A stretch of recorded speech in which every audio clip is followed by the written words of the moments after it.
Now, I hope you all came ready for the War of the Future, because this is Baron's New Vegas Gun Guides, and this time we are reviewing the service rifle of the future, the Plasma Rifle.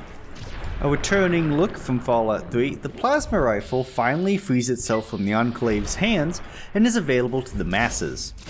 Like the Plasma Pistol, this version of the Plasma Rifle, with no other official designation given in game, is something developed right near the end of the Great War. The plasma weapon used by most armies before that point was the Winchester P94 plasma caster, which was an industrial-grade plasma weapon and cutting tool. Capable of delivering toroids of plasma down its blade-like fins, the P94 was also a very bulky and heavy weapon. The industrial nature of it meant that it was also robust, powerful, and very modifiable. Now, some people, both pre- and post-war, were able to turbocharge the emitters, making them fire faster and with hotter plasma.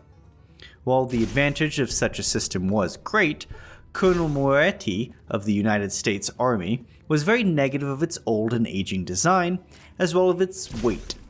The design did require a chainsaw-style grip on the weapon, which made it slow to move and aim. Now, these comments caused Repcon and Poseidon Energy to independently develop a new rifle, intended for more urban combat. There are rumors that the P94 had a limited run in a rifle configuration, but that has only been heard by the Midwestern Brotherhood of Steel. Now, on how and the why of plasma, the primary method of damage is thermal transfer, which is shown in Fallout 4 more clearly with the addition of energy damage and fire damage in its profile.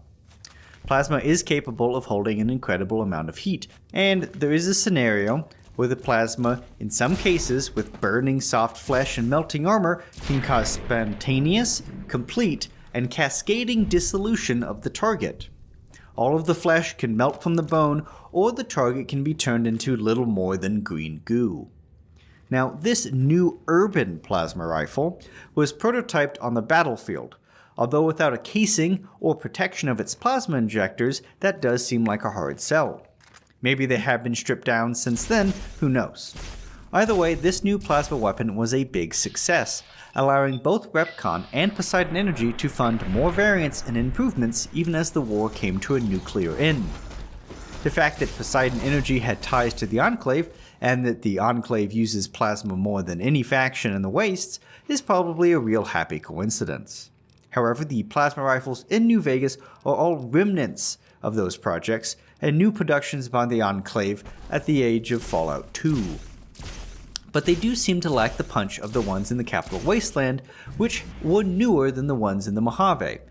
And now, instead of consuming one microfusion cell as they did in the capital Wasteland, they now consume 2 microfusion cells per shot. And so for once, the capital Wasteland did have the better version. Now, that being said, the plasma rifle is still quite good.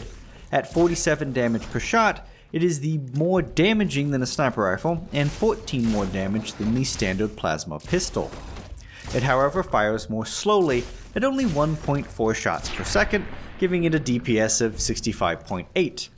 Now, those that watched the last video, that means that it is worse than the Plasma Defender and only slightly better than the Enclave Plasma Pistol.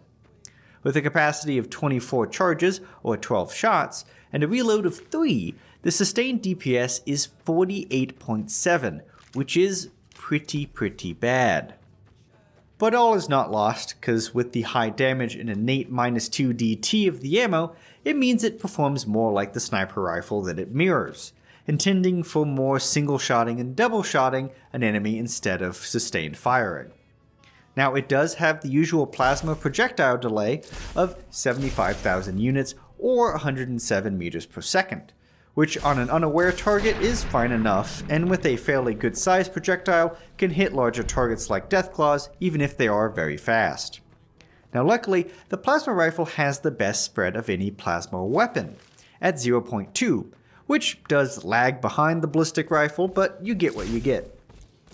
It also does have iron sights, a small and arguably hard to use V-notch and bead on its round frame.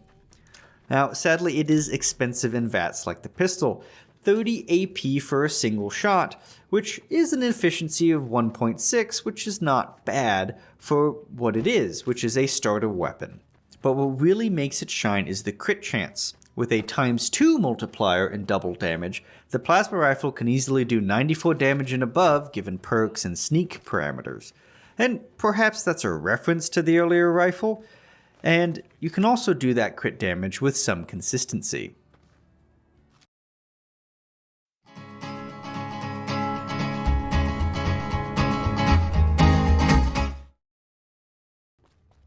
Now, all these things might seem like a negative. The gun even weighs 8 pounds, which is quite a lot for an urban rifle, but the plasma rifle is actually an early game weapon. With an energy requirement of 25 and a strength of 3, it is no surprise that the Plasma Defender is a better gun.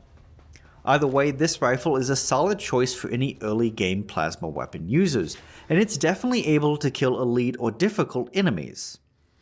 And now, the price for this early plasma is more than the pistol, but for so much more damage, it might actually be worth it. At only 1,300 caps, it is fairly low in the grand scheme of New Vegas. While it is actually very reasonable, it is also the first gun in a while to have a mod out of energy weapons, the Plasma Rifle Magnetic Accelerator.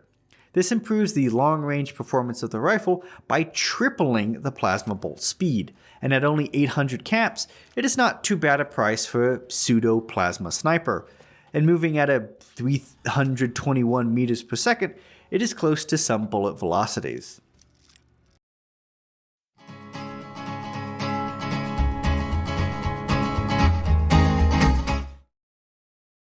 Now, sadly, like most plasma weapons, it is very fragile.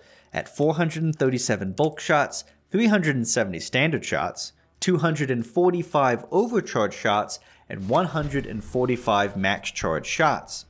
This continues the trend of energy weapons being very fragile, with this being on the lower end. Obviously, you are trading power for durability.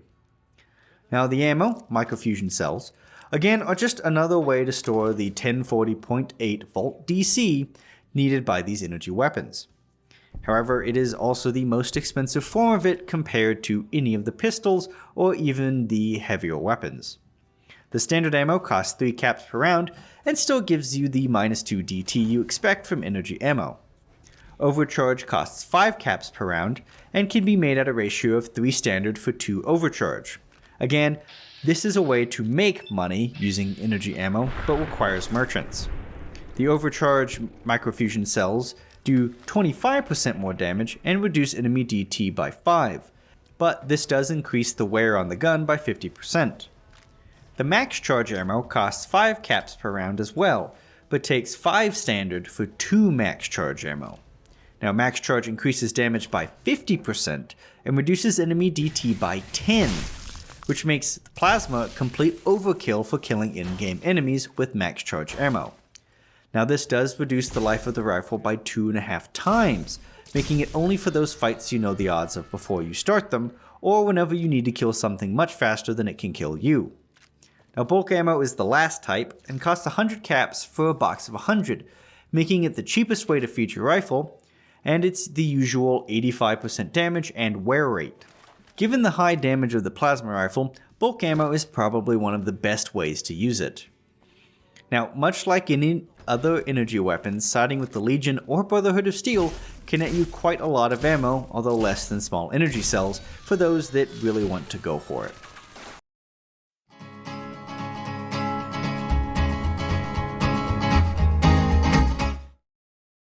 Now, finally, there is a unique of this gun, and it's the prototype developed by Repcon, located behind some locked doors, and is a version of the Quantum Plasma Modulation Matter Injection Rifle project. The Q35 Matter Modulator is the 35th version in the series and uses technology stolen from Poseidon Energy. A true miracle that solved many of the issues in Repcon, and a piece of corporate sabotage, meaning the Q35 never made it to the Department of Defense and would languish in the Nevada HQ. Unlike most uniques, it does less damage, but instead it only consumes 1 microfusion charge per shot, giving it a bigger magazine. It only does 40 damage, but does 62 critical damage with the same ×2 crit multiplier. It also shoots 2.4 shots per second, and the plasma bolts are close to the modified plasma rifle speed. It also only uses 28 AP per shot, which with the reduced damage is a lower efficiency at 1.4, but the crit damage makes up for it in loads. It also weighs only 7 pounds instead of 8, but the best part is the durability. At 1,245 standard shots, it is over 3 times more durable, and it can even shoot 495 max charge shots before breaking.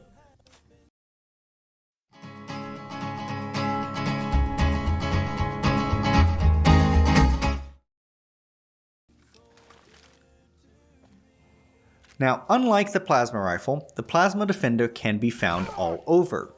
Fiends around Vault 3 can carry damaged ones. A good amount of the Van Graff thugs have them. The hired guns around Jacobstown during the Unfriendly Persuasion quest will have them. The powder gangers further north can have them, and Dead Bright followers can have them as well, as usual.